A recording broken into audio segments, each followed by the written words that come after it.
Olá, sejam bem-vindos à terceira aula do curso de Mineração de Dados, Mídia Política e Internet. Meu nome é Marcelo Alves e nessa aula a gente vai tratar do impacto das mídias digitais na campanha eleitoral. Na primeira aula eu defini brevemente o conceito de sistema midiático e tratei do conceito de sistema midiático híbrido, que é a interface, a dinâmica de interrelacionamento entre lógicas dos meios de massa tradicionais com aqueles meios digitais, e mostrei como não há necessariamente uma alteração de um pelo outro. Não é que a televisão, o rádio, eles deixam de existir, eles deixam de ter impacto na formação de opinião pública, na formação do que os cidadãos pensam. Necessariamente o que há é um interrelacionamento entre lógicas dos meios de comunicação de massa, que continuam em voga e muito importantes, mas agora com a companhia disputa da comunicação digital, da internet e das suas plataformas de acesso à informação.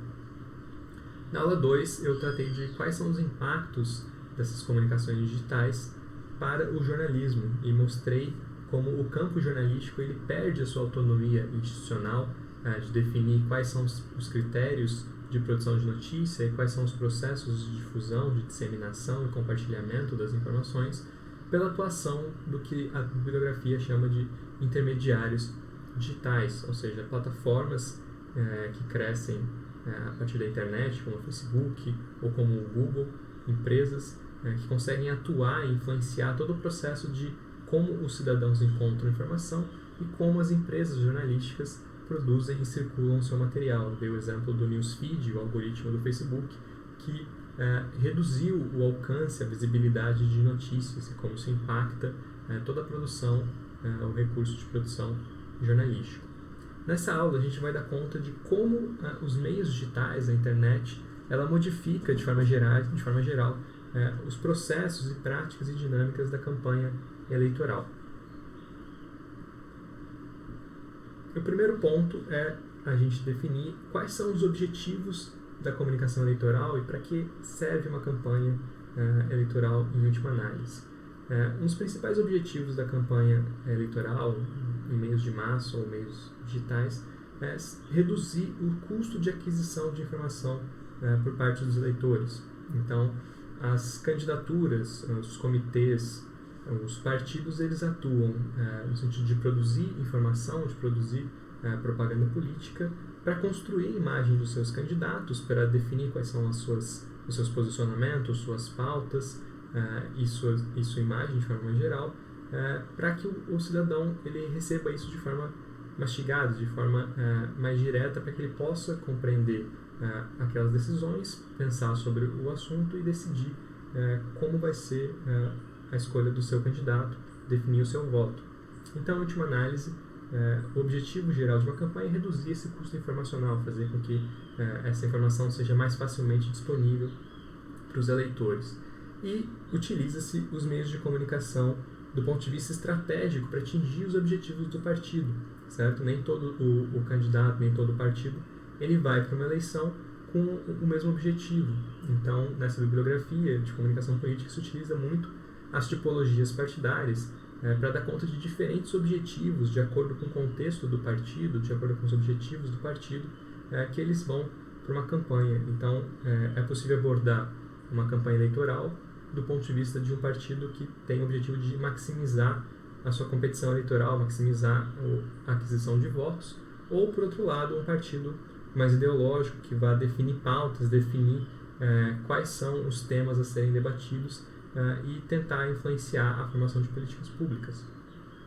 Necessariamente, essas práticas de campanha elas são influenciadas por dinâmicas contextuais, como qual o sistema político em voga naquele país, se é um sistema político presidencialista, se é um sistema político parlamentarista, quais são os meios de comunicação disponíveis, qual a história institucional desses meios de comunicação, são os meios tradicionalmente comerciais ou públicos, quais são as regulações, quais são os regramentos, as normativas vigentes que influenciam as regras do jogo, de como essa campanha eleitoral ela vai ser jogada, qual que é a cultura política dos cidadãos daquele país e quais são as dinâmicas de competição partidária, de composição de alianças, de blocos na eleição. Tudo isso impacta, de alguma forma, as estratégias de comunicação eleitoral, de comunicação política durante uma candidatura. E quais são as práticas clássicas de comunicação eleitoral? A campanha do marketing político, a campanha política, de uma forma geral, tem alguns objetivos, algumas práticas, como a organização da comunicação entre as lideranças, os candidatos, para os seus militantes, seus apoiadores, doadores e demais colaboradores, ou seja, uma organização de qual vai ser o discurso geral da campanha, quais são os temas que vão ser tratados, quais são os temas que vão ser evitados. A campanha precisa organizar todos esses temas, definir a pauta, definir os posicionamentos e também estimular, influenciar a atuação de militantes, de apoiadores, captar colaboradores, captar doadores. Um segundo ponto são estabelecer quais são as alianças entre grupos, entre partidos, para definir os objetivos, com objetivos similares para a atuação dentro de uma competição eleitoral. Muito disso se faz antes do período eleitoral. Um terceiro ponto é convencer e mobilizar apoiadores para participarem das atividades de campanha, seja as atividades porta a porta, quando os apoiadores vão na rua mesmo, na vizinhança, conversar com seus vizinhos, explicar as pautas dos políticos, ou do ponto de vista digital também, numa atuação mais por canais como Facebook, Twitter e recentemente WhatsApp, de divulgação dos conteúdos, conversação com amigos, seguidores, e por exemplo. Um quarto ponto é criar relacionamento com repórteres e editores para influenciar os enquadramentos do tema. Uma campanha eleitoral, necessariamente, ela tem muitos atores, não somente os partidos políticos. E um dos atores fundamentais e mais importantes de todo o processo de comunicação eleitoral, necessariamente, é a imprensa jornalística. Então, é muito importante que se crie relacionamentos, que se desenvolva equipes de assessores de imprensa, de relacionamento com a imprensa, somente para dar conta de montar os eventos de comunicação e assessorar os jornalistas na produção do material noticioso. Em última análise, moldar todo o ambiente informacional que trata da campanha, o que quer dizer você maximizar a cobertura favorável, positiva sobre o seu candidato e tentar influenciar a campanha negativa, ou seja, a cobertura desfavorável ao candidato opositor, ao seu adversário. E Farrell e Schmidt, eu deixei o texto deles nas referências, eles organizam 3 estágios de desenvolvimento da campanha eleitoral que ajuda a gente a pensar quais são os impactos da mídia digital. Esses 3 estágios, de forma geral, eles não são muito rígidos, eles tendem a se interpor também, principalmente num sistema muito híbrido de comunicação como o nosso, um sistema com muitos canais, mas ele organiza, de certa forma, 3 momentos. Um primeiro momento pré-midiático, estágio 1, antes ainda do surgimento, do crescimento da televisão e do rádio. O estágio 2, um momento ali de intensivo uso da televisão e do rádio para a campanha política. E o terceiro estágio, já com o crescimento da internet e mais recentemente das mídias sociais para a campanha eleitoral. E aí ele categoriza alguns eixos de diferenças dentre esses 3 estágios da campanha. Ali em desenvolvimentos tecnológicos, as preparações para a campanha, ele vai mostrando que existe uma evolução que passa de estratégias muito pontuais que aconteciam somente durante a campanha e dentro do momento de duração da campanha política, para um processo de campanha permanente, ou seja, você cria equipes de composição de quadros de comunicação política que estão em permanente campanha o tempo todo. Você não sai da campanha quando você ganha o escritório, quando você é eleito. A gente vê isso muito claramente na eleição do Bolsonaro e no seu próprio governo, que mantém toda a política de antagonismo e de disputa com adversários como se estivesse na campanha o tempo todo. O uso da mídia, ele muda de uma forma muito interessante. No primeiro momento você tinha um uso da mídia direta e indireta. A mídia direta, ela pode ser entendida como aquele contato que o candidato tem diretamente com o seu eleitor. Ele pode ser, por exemplo,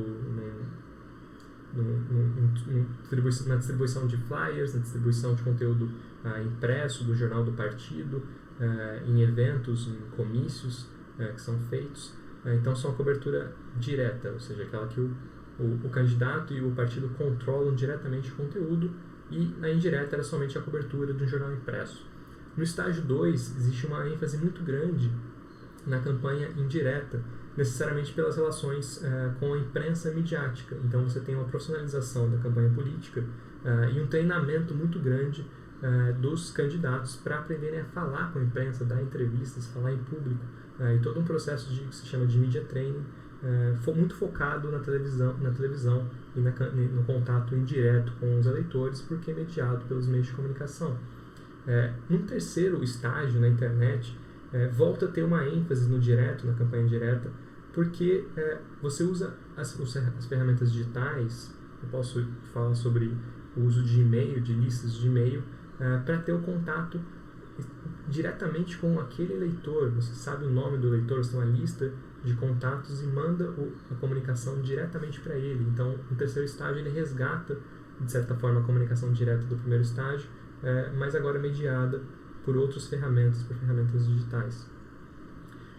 O desenvolvimento da campanha, de recursos de campanha, ele também passa de um primeiro momento descentralizado, com muitos núcleos locais, regionais atuando, para um momento nacionalizado, que você centraliza a comunicação numa equipe do partido, na cúpula nacional, e profissionaliza todo o processo de marketing político e de atuação a partir da produção de peças publicitárias em geral para televisão.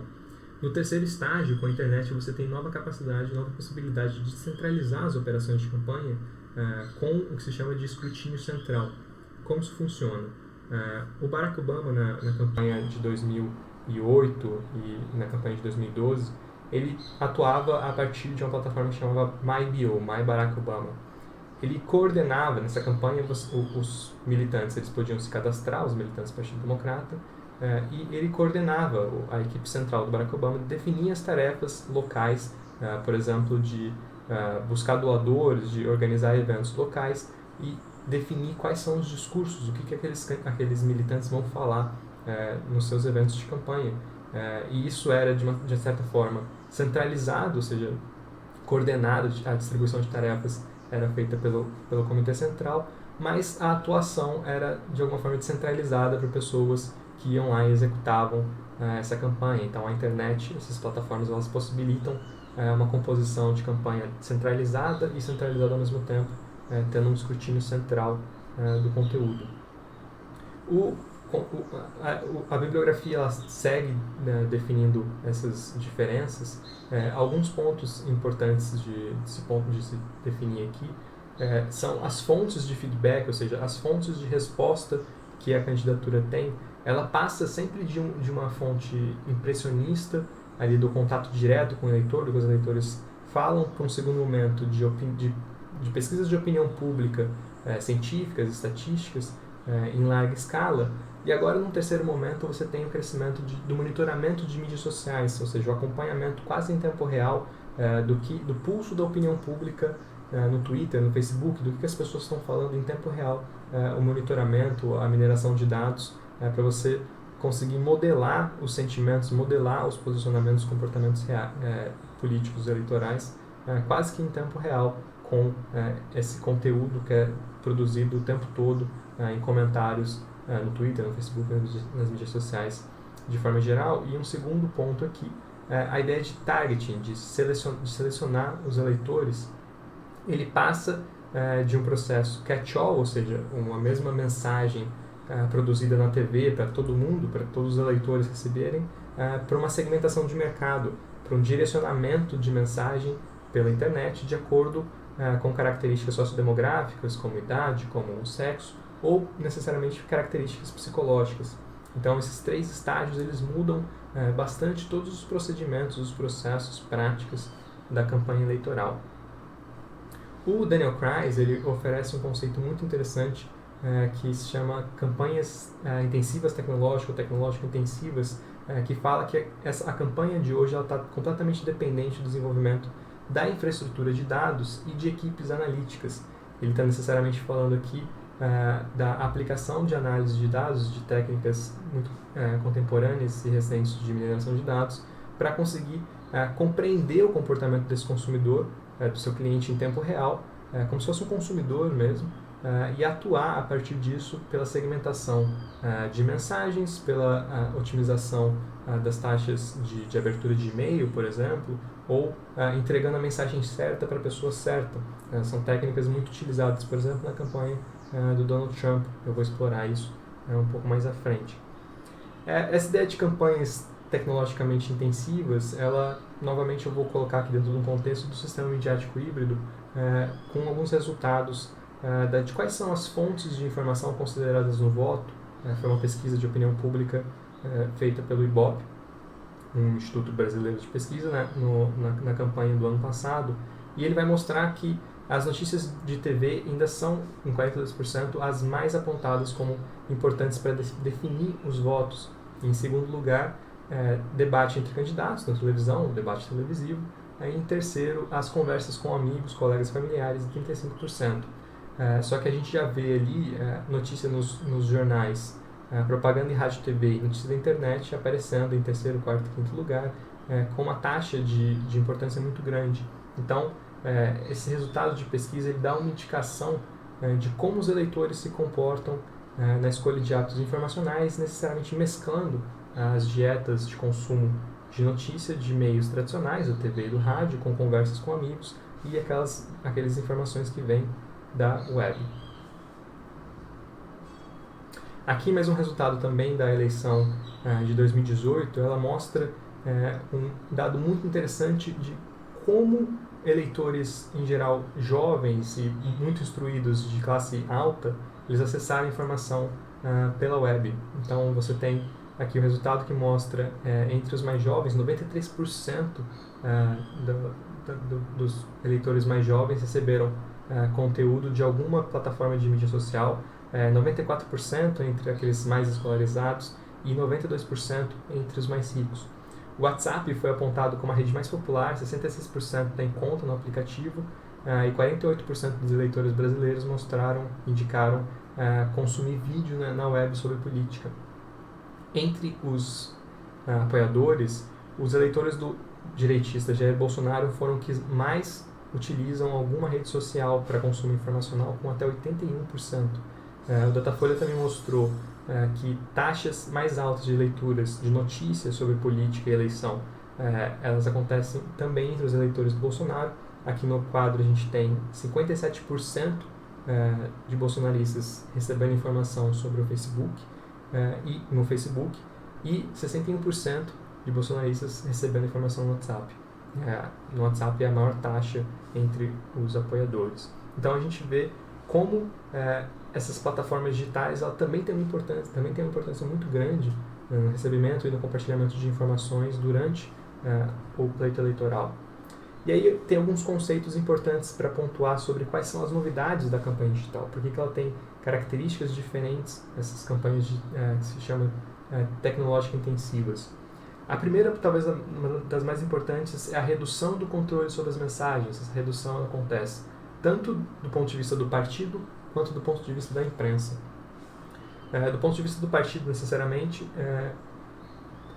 o candidato ele perde muito do controle de como as mensagens são produzidas e circuladas, porque qualquer pessoa com acesso à web, um canal de YouTube, ele pode pegar uma fala de um candidato num debate, recortar um pedaço, remixar, criar um meme, misturar com uma música e fazer um vídeo, postar aquele vídeo, viralizar e ter milhões e milhões de visualizações. Então, essa cultura do remix, da reconstrução de mensagens, de produção de memes, ela é parte de uma redução do controle dos partidos e da imprensa também sobre as mensagens, sobre o discurso, a pauta da campanha.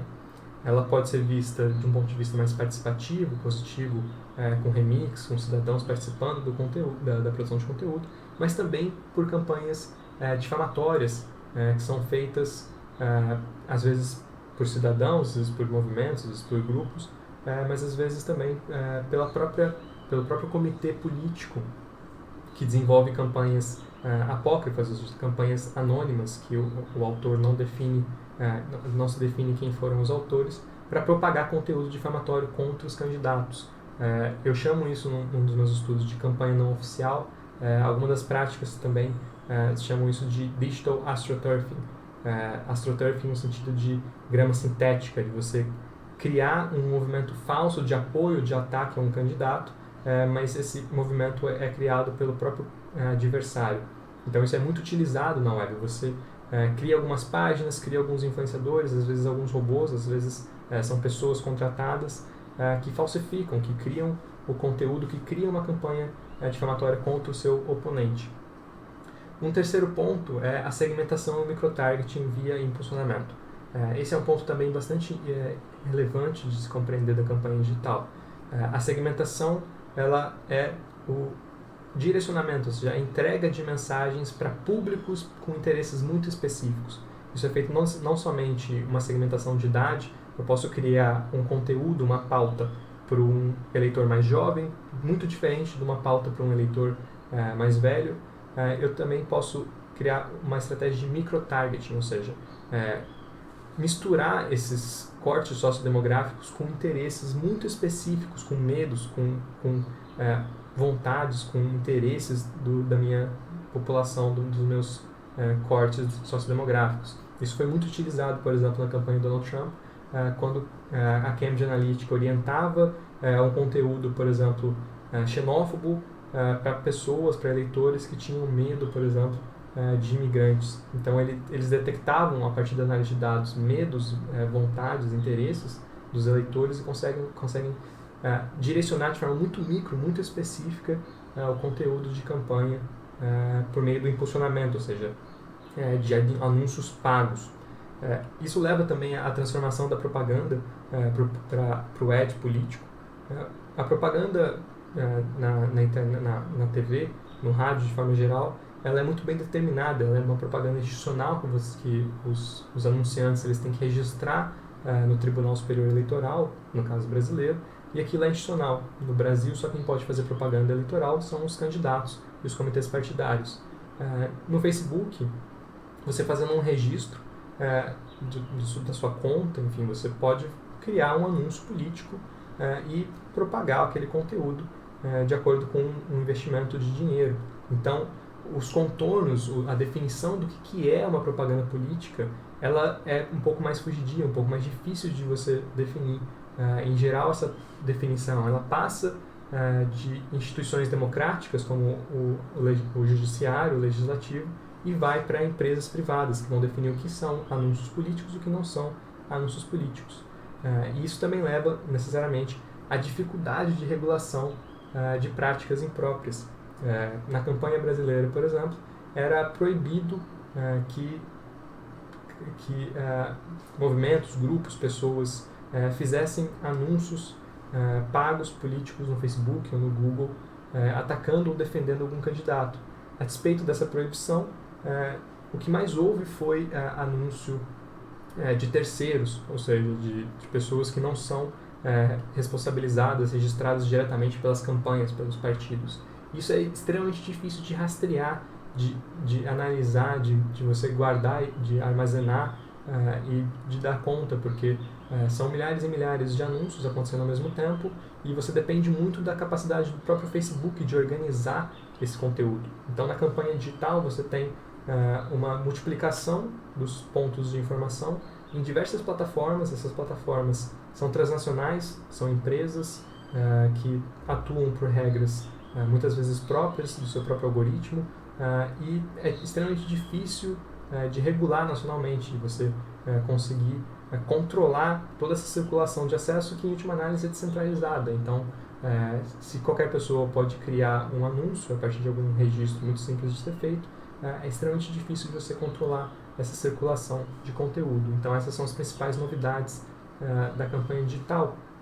O que nos leva à análise do caso do Bolsonaro, que, como um candidato de extrema-direita, sem coligação partidária, ele foi para o PSL alguns meses antes da campanha começar, com somente 8 segundos de propaganda televisiva. A televisão sempre foi um condicionante muito importante da vitória de um candidato, sempre foi essencial para um candidato ser eleito no Brasil, e ele tinha somente 8 segundos de propaganda televisiva, dentro de um contexto de alta descrença na política e na democracia brasileira, depois de um processo de corrupção, de apuração de corrupção, de investigação muito extenso, que levou várias lideranças, inclusive o presidente o ex-presidente Lula para a cadeia, impedindo ele de concorrer, e no momento ele era o primeiro candidato, primeiro colocado nas pesquisas. Todo esse contexto tornou a campanha de 2018 única no Brasil, e além disso, com uma campanha que foi altamente digital e com baixo orçamento pelo candidato vencedor, o Jair Bolsonaro. A imprensa mostrou uma série de denúncias de Caixa 2, apesar dele ter investido muito pouco dinheiro e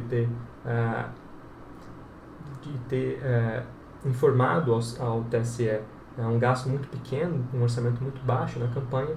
Houve uma série de denúncias na imprensa de Caixa 2, que eram feitos a partir de empresários, de pessoas que se juntavam para fazer exatamente o impulsionamento de mensagens ou o disparo em massa de mensagens no WhatsApp para listas previamente conseguidas, previamente levantadas de pessoas. Então, alguns empresários se juntavam. Uma das notícias que saiu na Folha de São Paulo, foi amplamente coberta na imprensa nacional, foi de 10 milhões de investimento em disparo de mensagens de massa para listas de contato no WhatsApp. Então, a despeito de você ter uma divulgação de gasto, uma prestação de contas de gastos muito baixa, oficial, você tem uma série de estratégias digitais completamente descentralizadas, nem sempre com a atuação do comitê central do candidato, mas podem ser pessoas que num estado, numa determinada região do país, se juntam e começam a produzir estratégias de campanha eleitoral, e aquilo tem um impacto de milhões e milhões de pessoas. É importante ter em mente que o Bolsonaro ele quebrou todos os recordes de interação, de engajamento no Facebook e em outras plataformas. Aqui no segundo quadro, ele mostra o total de engajamento em número absoluto do Bolsonaro comparado com o Fernando Haddad, que foi o candidato do PT. Ele chegou a ter mais de 3 vezes o engajamento aqui só no Facebook, mais de 30 milhões de curtidas, um conteúdo que nunca foi visto, esse alcance em campanha digital no Brasil, a despeito dele não ter gastado muito dinheiro. Aqui tem a análise comparativa do gasto que foi declarado pelos candidatos, e a gente vai ver a campanha do Geraldo Alckmin, do PSDB, declarou o maior investimento em comunicação, chegou a quase 45 milhões, e a campanha do Bolsonaro teve investimento irrisório, não chegou nem a 5 milhões, e o relatório indica ali 2 fatores para tentar explicar como que uma campanha que teve tanto alcance, tanto engajamento digital, conseguiu fazer isso sem investimento de nenhum real. Então, ali na barra do Bolsonaro, ele não mostra nenhum gasto, nenhum real com impulsionamento de conteúdo, e eles apontam para 2 fatores. Um esforço distribuído, capilar e voluntário muito forte dos seus militantes, dos seus apoiadores, em engajar na distribuição, no compartilhamento de conteúdo, que leva a uma visibilidade que eles chamaram de viral do Bolsonaro na web, muito feito pela propagação de conteúdo. Eu adicionaria mais alguns fatores aqui, muito vinculados ao baixo conhecimento que a gente ainda tem de como de fato foi feita a campanha, principalmente por estratégias não oficiais, de conteúdo apócrifo nas mídias sociais. Eu acho que isso foi extremamente importante para a construção da candidatura do Bolsonaro. Aqui eu dou um exemplo de uma das páginas, Jair Bolsonaro Presidente de 2018, que produzia conteúdo sistematicamente sobre a campanha, e era uma página apócrifa, ou seja, sem autoria. Você não sabia quem que estava por trás, quem que era o responsável por aquela campanha. Então a campanha ela não é somente feita nos canais oficiais do candidato, ela é a partir de redes, de infraestruturas descentralizadas de comunicação política, que criam um exército de páginas secundárias, um exército de satélites que também impulsionam a imagem do candidato. Especialmente a direita brasileira, muito vinculada ao Jair Bolsonaro, se especializou nessas táticas cobertas, anônimas, apócrifas, de propagação de conteúdo. Então você cria um site, você cria um blog, esse blog é anônimo, você investe um dinheiro nesse blog para ter alcance e circula com um conteúdo de ataque ao seu adversário em uma forma de muito curto prazo, e tira esse site do ar rapidamente para não ser identificado pela justiça brasileira. Isso acontecia demais. O Facebook, no final da campanha, tirou mais de 200 páginas de campanha apócrifa, de campanha não oficial, do ar no Facebook, e desativou essas campanhas por desinformação e fake news. Uma análise que eu fiz, eu vou detalhar um pouco isso mais nas outras aulas, mostrou que havia mais de uma centena de páginas, dessas páginas apócrifas, de apoio ao Bolsonaro no Facebook. Essa literatura da aula, eu misturei alguns conteúdos sobre a transformação da campanha digital com um pouco de achados recentes sobre a campanha do Trump nos Estados Unidos e do Obama, dessas transformações também que aconteceram em tão pouco tempo entre a campanha de 2012 do Obama e 2016 do Trump. Eu encontro vocês na próxima aula, eu vou aprofundar esse assunto falando um pouco sobre desarranjo de visibilidade e desordem informacional, e nas próximas aulas eu vou detalhar um pouco mais esses impactos de redes de campanha não oficial, de arquiteturas centralizadas de comunicação política na campanha contemporânea na web. Muito obrigado, até a próxima. Tchau, tchau.